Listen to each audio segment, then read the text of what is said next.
Bienvenidos y paz a vosotros, hermanos. Esta es la Iglesia de Dios y este es un nuevo culto de la recepción del Día del Señor, este sábado también glorioso, como lo hemos llamado, en el Día Santo de nuestro Dios, para también recordar este mandamiento.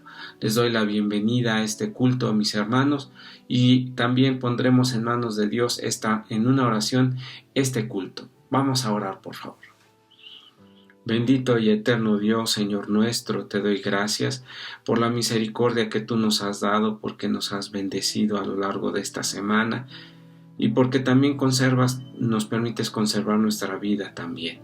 Bendice a todos los hermanos que están enfermos en este momento y llénales de tu paz y de tu misericordia y de la esperanza, Señor, que hay en ti.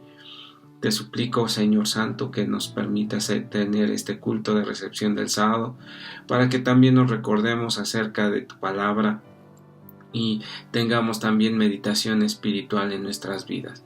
Llénanos de tu paz, Señor, te lo suplico por Cristo Jesús, Señor nuestro. Amén. Vamos a tener la lectura de la ley de Dios, la cual está ubicada en el libro del Éxodo, en el capítulo 20. Leeremos esta palabra, que son estos 10 mandamientos, que son parte de nuestra doctrina y la base fundamental de la predicación del Señor Jesucristo. Vamos a tener esta lectura que está ubicado, como ya dije, en el libro del Éxodo, en el capítulo 20. Leeremos desde el verso 1 hasta el verso 17. Si gustan acompañarme, por favor. Y habló Dios todas estas palabras diciendo: Yo soy Jehová tu Dios, que te saqué de la tierra de Egipto, de casa de siervos. No tendrás dioses ajenos delante de mí. No te harás imagen ni ninguna semejanza de cosa que esté arriba en el cielo, ni abajo en la tierra, ni en las aguas debajo de la tierra. No te inclinarás a ellas ni las honrarás, porque yo soy Jehová tu Dios, fuerte, celoso, que visito la maldad de los padres sobre los hijos, sobre los terceros y sobre los cuartos a los que me aborrecen, y que hago misericordia en millares a los que me aman y guardan mis mandamientos. No tomarás el nombre de Jehová tu Dios en vano, porque no dará por inocente Jehová al que tomare su nombre en vano. Acordarte has del día del sábado para santificarlo. 6 días trabajarás y harás toda tu obra, mas el 7º día será reposo para Jehová tu Dios. No hagas en él obra alguna, tú, ni tu hijo, ni tu hija, ni tu siervo, ni tu criada, ni tu bestia, ni tu extranjero que está dentro de tus puertas, porque en 6 días hizo Jehová los cielos y la tierra, la mar y todas las cosas que en ellas hay, y reposó en el 7º día. Por tanto Jehová bendijo el día del sábado y lo santificó. Honra a tu padre y a tu madre, para que tus días se alarguen en la tierra que Jehová tu Dios te da. No matarás, no cometerás adulterio, no hurtarás, no hablarás contra tu prójimo falso testimonio, no codiciarás la casa de tu prójimo, no codiciarás la mujer de tu prójimo, ni su siervo, ni su criada, ni su buey, ni su asno, ni cosa alguna de tu prójimo. Amén. Esta es la eterna ley de Dios que hemos leído en este día. Así es que, hermanos, vamos a conservarla en nuestra mente y sobre todo en nuestros actos, que guíe todo pensamiento y nuestros actos delante de Dios, para también ser justificados por medio de Cristo Jesús. Vamos a tener una hermosa alabanza que ha preparado mis hermanos del Cuarteto Ebenezer, que ya la hemos escuchado, pero hoy la recordaremos nuevamente. Así es que vamos a encontrar regocijo y paz también en este mensaje por medio de la alabanza del Cuarteto Ebenezer.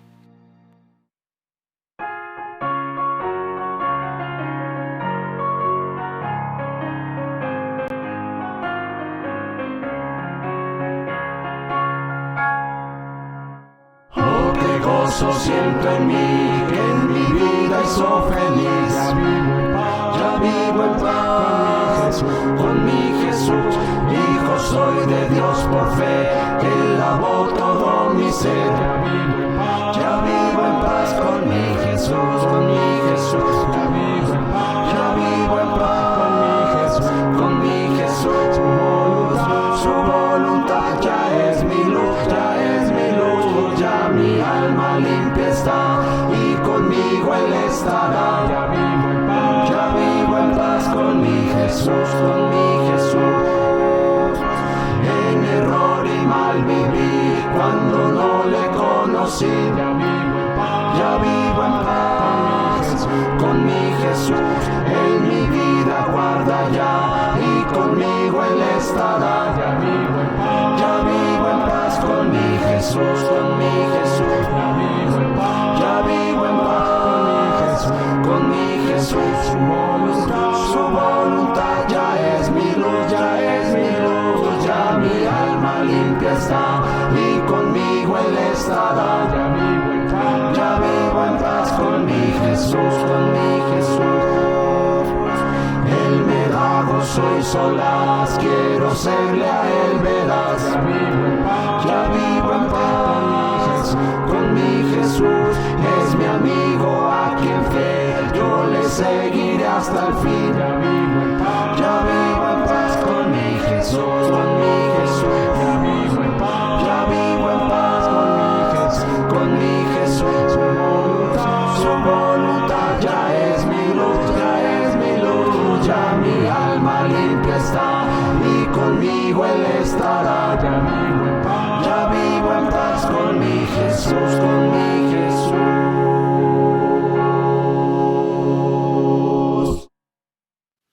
Gracias a Dios por esta alabanza del Cuarteto Ebenezer y que Dios bendiga a mis hermanos también.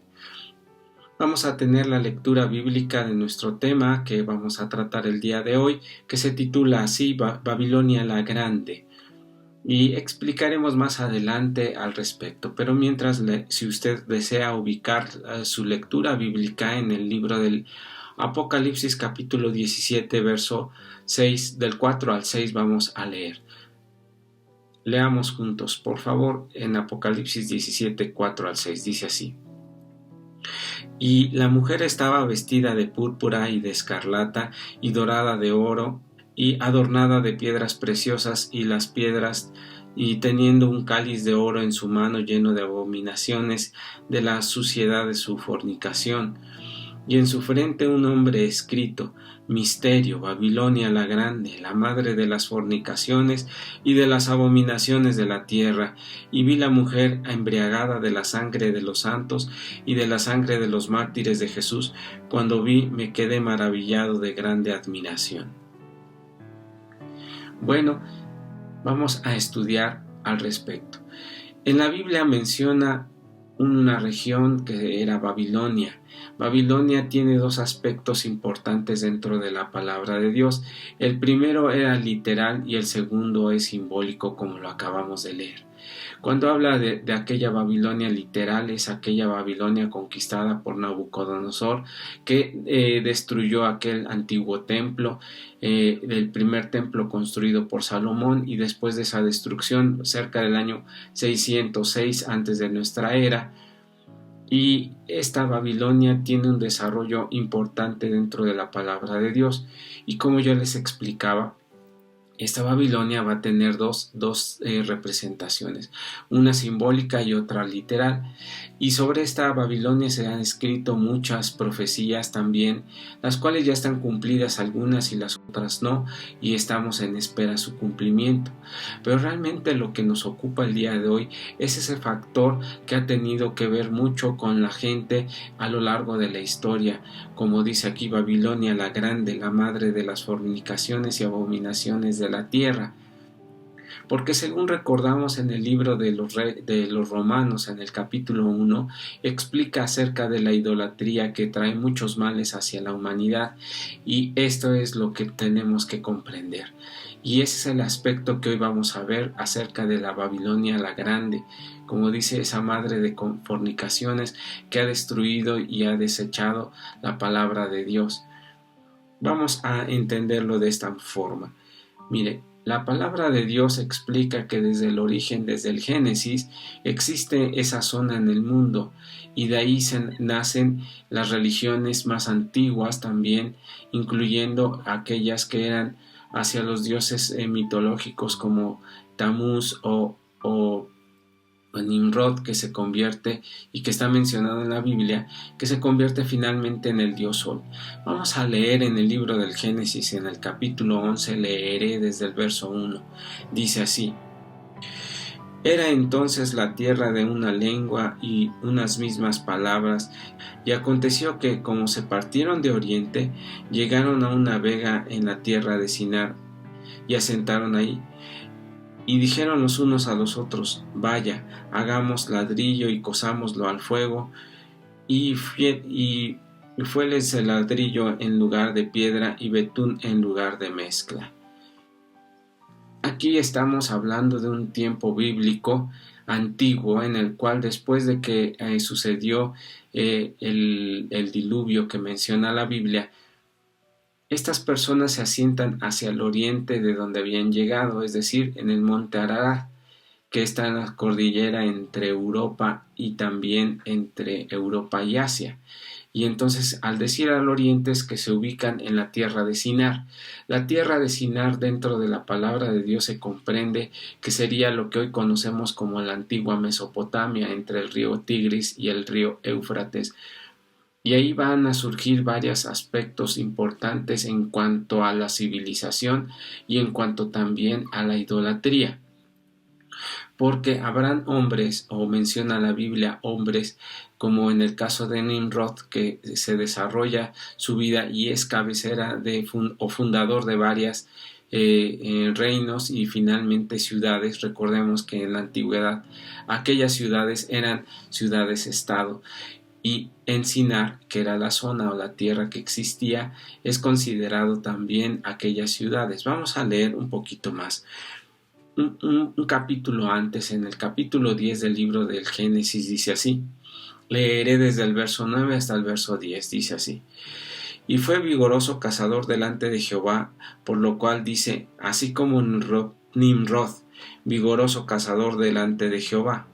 Y fue cabecera de su reino Babel, y Erech, y Acab, y Cané, y en la tierra de Sinar. Este hombre, Nimrod, que está mencionado en la palabra de Dios, es el fundador de aquella antigua Babilonia, o de ahí donde surgen esas civilizaciones, y también es el origen de la idolatría como lo conocemos nosotros. Y Nimrod fue al paso del tiempo conmemorado o recordado como el dios Sol, en algunas civilizaciones como Mitra y en otros como el dios Sol invicto, como es en el caso de Roma.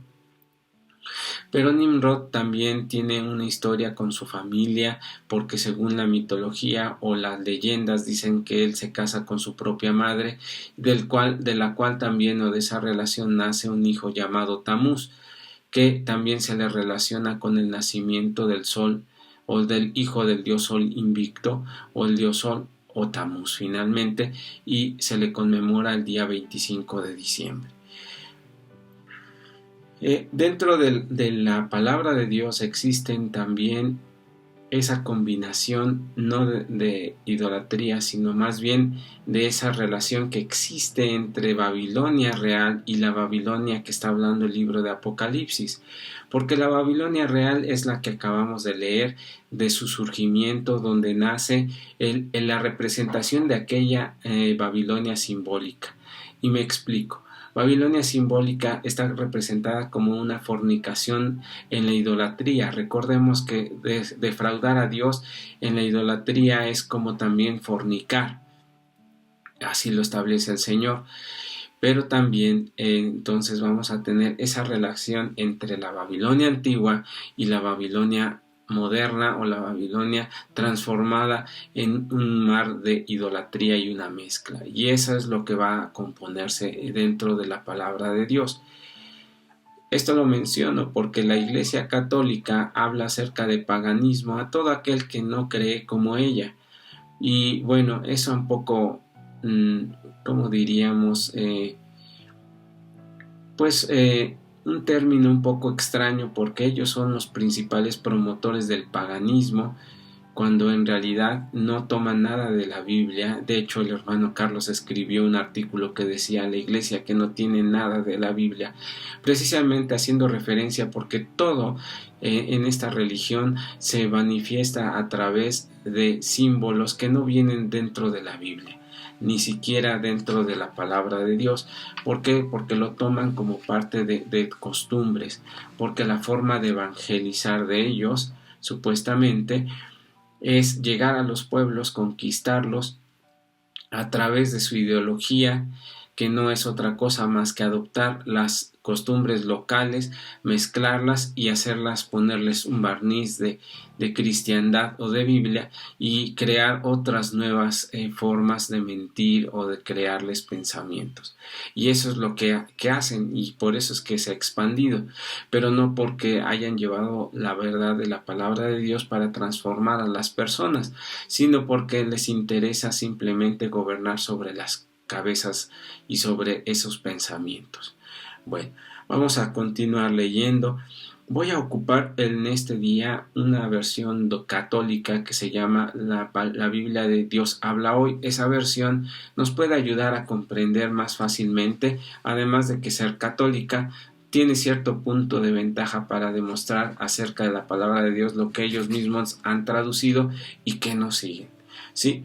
Vamos a leer en el libro de Lucas, en el capítulo 2, leeremos desde el verso 1 hasta el verso 7. Ubicando entonces nuestra Biblia en esta parte de la palabra de Dios, dice así en esta versión Dios habla hoy, como ya he dicho, es una versión católica. Dice: porque aquel tiempo el emperador Augusto ordenó que se hiciera un censo en todo el mundo. Este primer censo fue hecho siendo Quirinio gobernador de Siria, y todos los que tenían que ir a inscribirse por su propio pueblo. Por eso José salió del pueblo de Nazaret, de la región de Galilea, y fue a Belén de Judea, donde nació el rey David, porque José era descendiente de David. Fue allá a inscribirse junto con María su esposa, que se encontraba encinta. Y sucedió que mientras estaba en Belén, llegó María al tiempo de dar a luz, y allí nació su hijo primogénito, y lo envolvió en pañales y la acostó en el establo, porque no había alojamiento para ellos en el mesón. Esta explicación del nacimiento del Maestro está dándonos a entender de que José y María regresan a Belén, a su tierra natal de José, porque él era el esposo de ella, porque ella era levita y él era de la tribu de Judá, descendiente del rey David. Por eso es que llega ese momento. Y hoy existe una costumbre acerca de que el nacimiento de Cristo Jesús, que estuvo buscando posada José y María por aproximadamente, si no me equivoco, 9 días, es lo que dice la tradición católica, que buscaban y que no encontraban lugar, y hacen una serie de festividades, las cuales no dice la Biblia, porque mire, la primera que dice aquí: ¿cuándo están pidiendo posada? ¿O desde qué momento, en qué días estaban pidiendo posada? Porque la Biblia no menciona ni los días ni las veces que lo hacen, sino que directamente, dado a los dolores de parto de María, ellos llegan a un mesón o finalmente a al pesebre donde dormían los animales por el calor que daban estos animales, finalmente para descansar y que María diera a luz. Pero no está diciendo que estuvieron varios días buscando en esos aposentos o ese lugar. Eso viene de otro punto que ahorita lo vamos a explicar. Y la otra pregunta es: ¿cuándo dice que cuántas veces estuvieron pidiendo posada? ¿Sí? No dice nada absolutamente. Y no dice nada ni lo va a decir la Biblia, porque en realidad esta es una tradición babilónica o de esa tradición que existe entre mezclar la idolatría y mezclar también la palabra de Dios, la cual ha hecho estas costumbres que hoy vemos. Porque mire, existía en aquella Roma antigua una festividad que se llamaba la Saturnalia. La Saturnalia era una festividad dedicada al dios Saturno, o el dios de la agricultura, ¿sí? También el nombre del día del sábado en latín es dado por este nombre, Saturno o Saturday, como dice en inglés, a diferencia del español, que sí ocupamos la palabra proveniente del hebreo que significa sábado o reposo, que ese es su significado original. Bueno, voy a leer una parte que es interesante para que todos tengamos esta comprensión, ¿sí?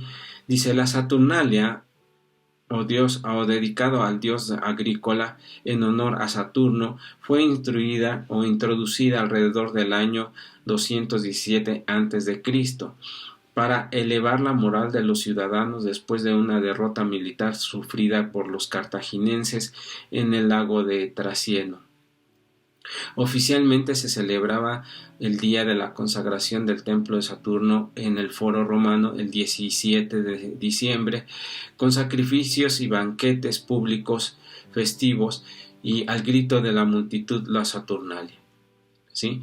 Se entregaban algunos regalos entre las personas y hacían un cambio de rol entre los esclavos y los amos para sentir cierta libertad, para que aquella opresión que existía fuera mucho menos. Ya eran unos momentos de alegría, pero también de muchos banquetes, porque el otro dios, el dios Baco, era también alabado por el alcohol y las festividades a la diosa Venus, que finalmente también era la diosa de la sexualidad, y era un tiempo de dar rienda suelta. Entonces no se comprendía tan fácilmente esta celebración, sino es que era también por aquellas celebraciones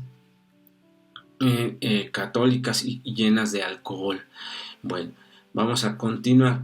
Dice que también existía la tradición de hacer roscas de pan, las cuales estaban basados con higos secos alrededor y adornadas, y en las cuales se les ponía una haba seca para que cuando se partiera aquel persona que le tocaba esa haba seca era considerado como el rey de esa fiesta. ¿Le suena parecido o le suena esa historia? Algo que conoce en la actualidad, que sería la rosca de Reyes, que después hablaremos un poquito más de esa festividad. Dice: pero esta fiesta era tan apreciada por el pueblo que fue formado oficialmente que se festejase a lo largo de 6 días, del 17 de diciembre al 23. Las autoridades estatales se vieron obligadas a atender la constante popular, visto el fracaso que se propuso de intentar reducir de 3 a 5 días las celebraciones en el tiempo de Augusto y de Calígula. A finales del siglo I, las vacaciones judiciales se prolongaron definitivamente 5 días, y luego de la celebración se concluía en el culto al dios Mitra o dios Sol Invicto, para que entonces se celebrara en el solsticio de invierno, porque existía, según el pensamiento, de que en el solsticio de invierno el sol caía para perder frente a la oscuridad y frente al infierno, que era lo que interpretaban ellos, pero salía invicto siempre porque volvía a surgir. Y lo creían así porque el solsticio de invierno es el día en el que el sol está menos tiempo exponiéndose, al menos en el cono norte, o también en el cono sur, pero finalmente en el cono norte, que es donde estamos nosotros, donde había esa lucha entre el sol para volverse a surgir, y de ahí esas creencias vinieron desde Mitra, que es un dios babilonio, hasta el tiempo en el cual nosotros estamos, y el dios Sol Invicto, en el cual creyeron varios emperadores, entre ellos también Constantino, que fue el que implementa este tipo de fusión entre las celebraciones paganas con aquel barniz de cristiandad. Eso es lo que va a suceder. Y de ahí viene esta celebración de las Saturnalias. Así es que la celebración de las Saturnalias no es otra cosa que una celebración que va a surgir de las costumbres de los pueblos y que se van a incorporar, pero no tiene nada de Biblia ni tiene nada de guía. Vamos a ver otra nueva más adelante. En la costumbre de los países hispanos existe la costumbre acerca de la celebración del Día de los Reyes Magos, que es considerada para el día 6 de enero. Y esta celebración entonces vamos a tener también que revisarla conforme a la palabra de Dios. Sí, porque incluso nos dicen que son 3, que son reyes, que son magos, y que ya incluso tienen nombres, que es Melchor, Gaspar y Baltasar. Y que ninguno de esos datos vienen dentro de la palabra de Dios. Vamos a leer entonces acerca de esta conmemoración en el libro de Mateo, en el capítulo 2, verso 1 al 12, y voy a continuar leyendo la versión Dios habla hoy. Sí, dice así: Jesús nació en Belén, un pueblo de la región de Judea, en el tiempo en que Herodes era rey del país. Llegaron entonces a Jerusalén unos sabios de Oriente que dedicaban su estudio a las estrellas y preguntaron: ¿Dónde está el rey de los judíos que ha nacido? Pues vimos salir la estrella y hemos venido a adorarlo. El rey Herodes se inquietó mucho al oír esto, y lo mismo le pasó a todos los habitantes de Jerusalén. Y mandó el rey llamar a todos los jefes sacerdotes y los maestros de la ley, y les preguntó dónde habría de nacer el Mesías.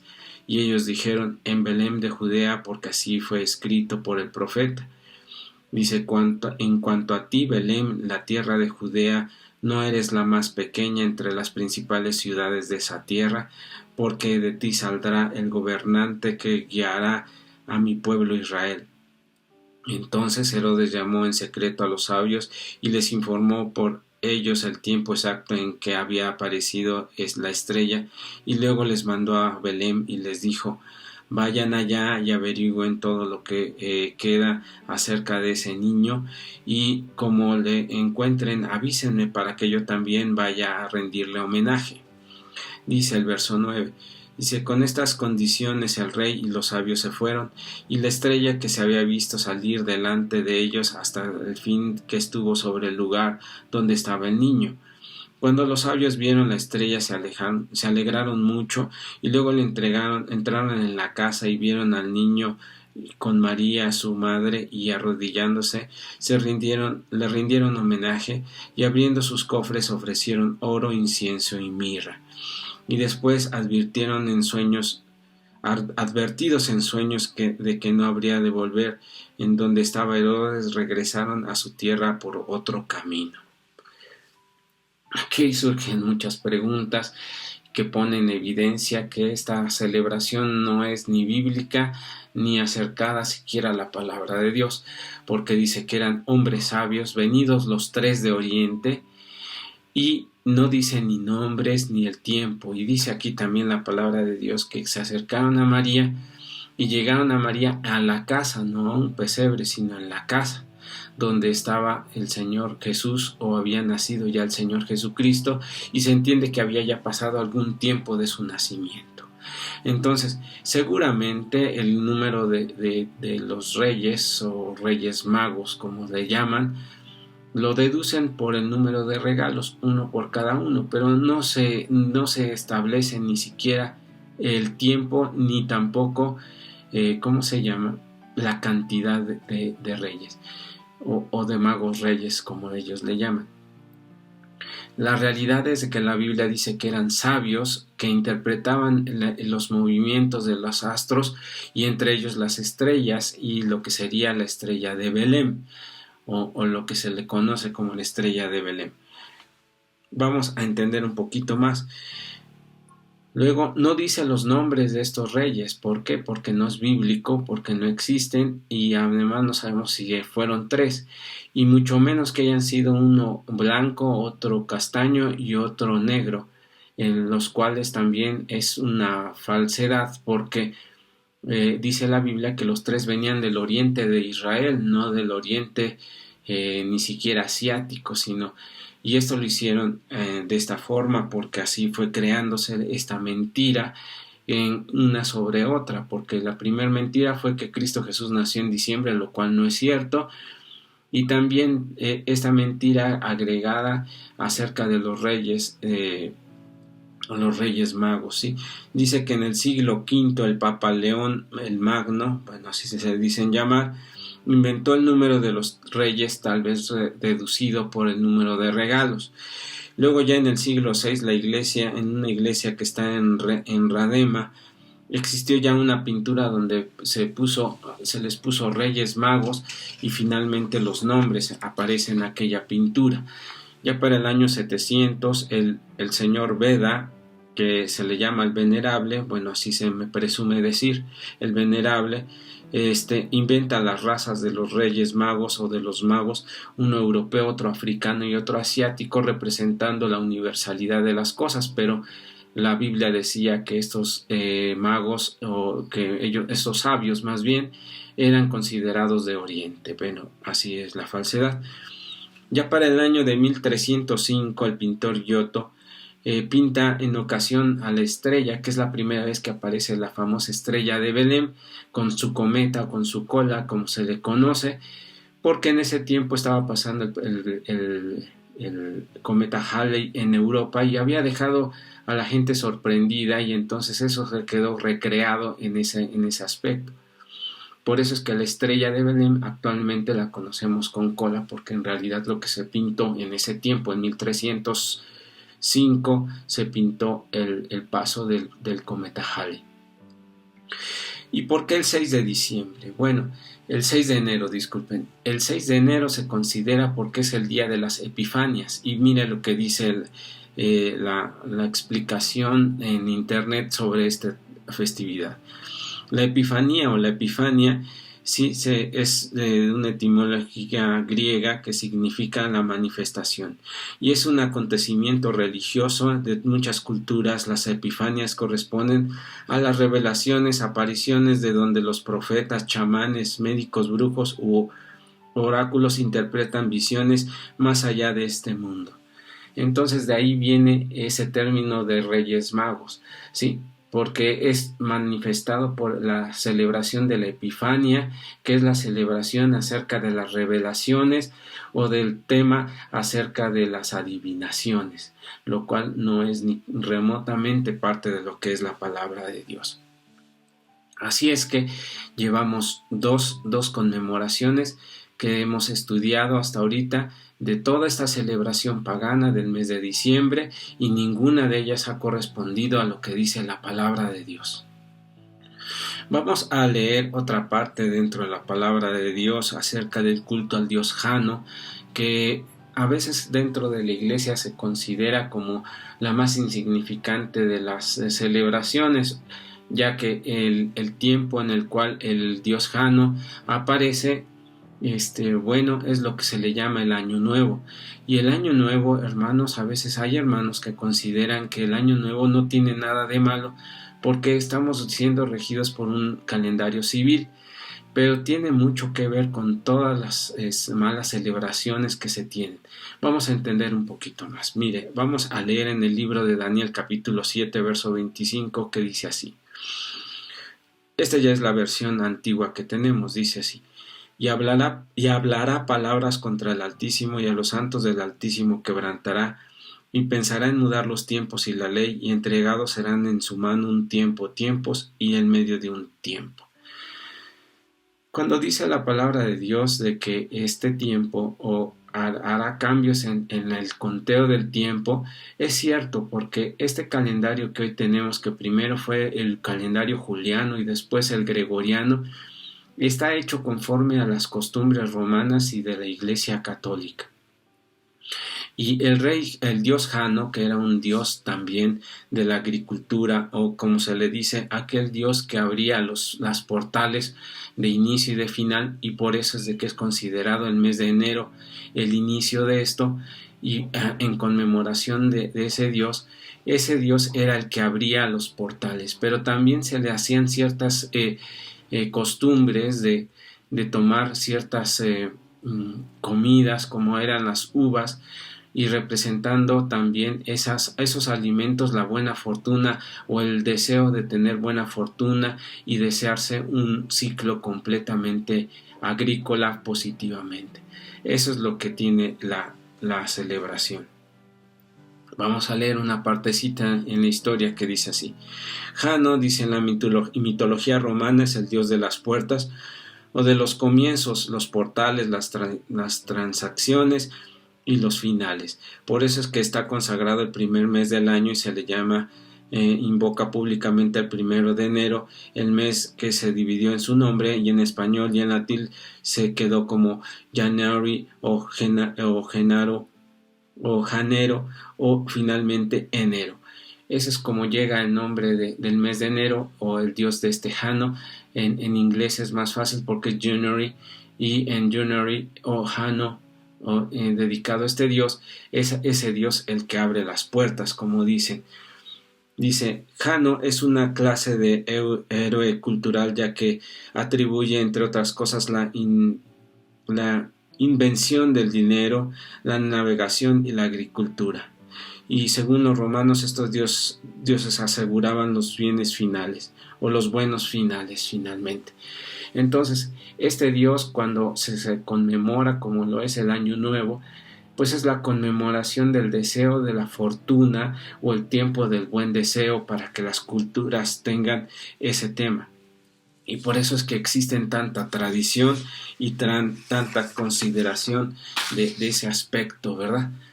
Vamos a entender ahora lo siguiente. Vamos a leer nuestra Biblia en el capítulo 12 del libro del Éxodo.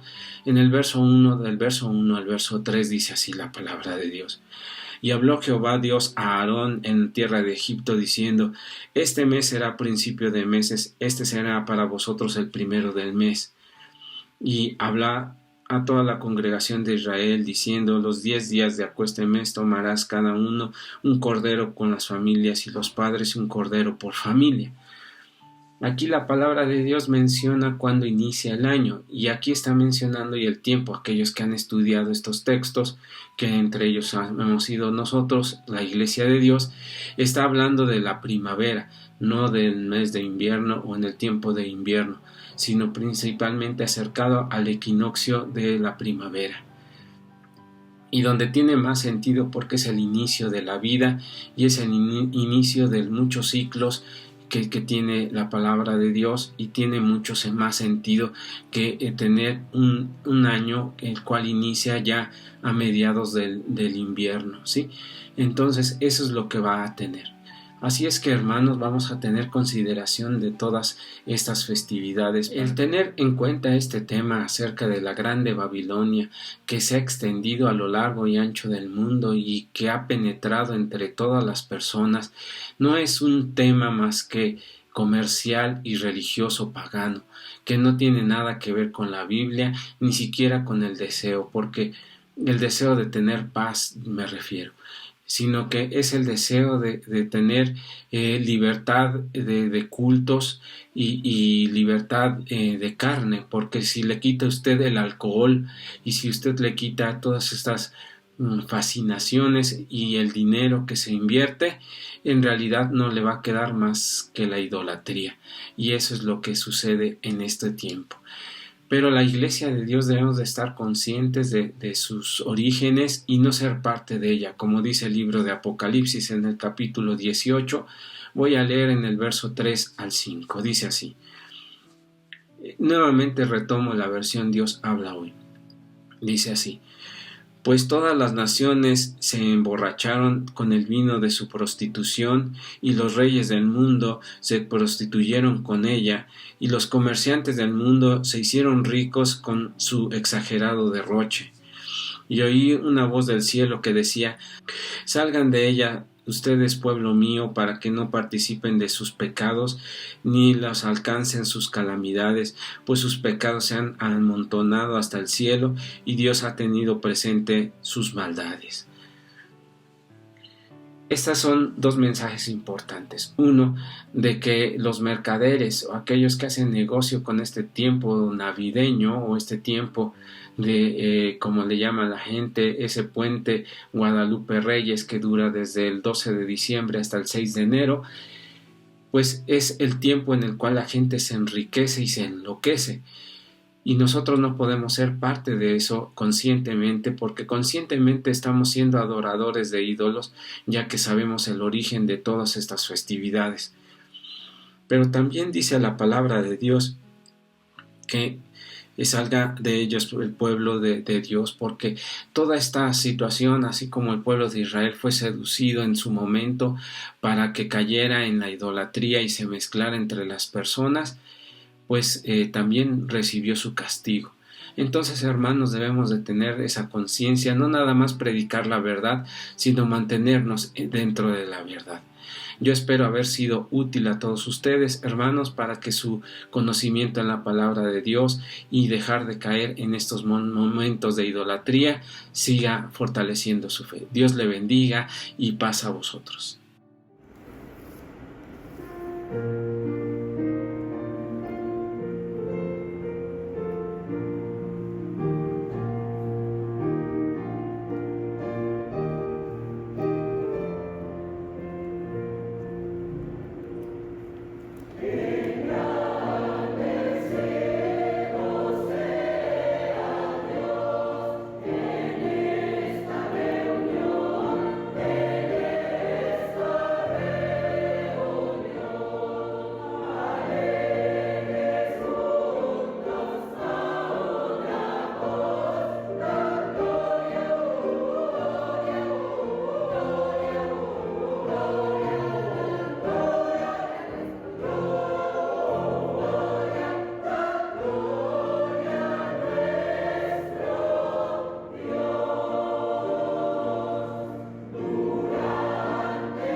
Gracias a Dios por la alabanza del coro Sion Israel, que también siempre nos ayuda para tener más acercamiento a Dios. Vamos a despedirnos en esta tarde noche, ya entrando el día del Señor, y vamos a poner en manos de Dios nuestras vidas para este culto de recepción del sábado que se ha terminado. Oremos, por favor. Bendito Dios que moras en la altura de los cielos, Señor, te doy gracias por tus misericordias y por las bendiciones que has tenido para con todos tus hijos. Llénanos de tu paz, Señor. Bendícenos para que estemos apartados en este tiempo de maldad que existe, como también en este momento idolátrico que vivimos, Señor, y dando a conocer más que nada tu palabra. Yo te suplico que nos ayudes y nos bendigas. Sé con nosotros, te lo ruego por Cristo Jesús, Señor nuestro. Amén. Bueno, pues las noticias y los avisos son los siguientes. Este estudio que acabamos de tener está por escrito y usted lo puede bajar en la red social y en la página, principalmente en la página de la Iglesia de Dios, www.iglesiadedios.juda.com/estudios bíblicos, y ahí va a aparecer, que de hecho aparece en la página principal también, y usted lo puede bajar para leerlo, estudiarlo y también enviarnos sus recomendaciones y comentarios.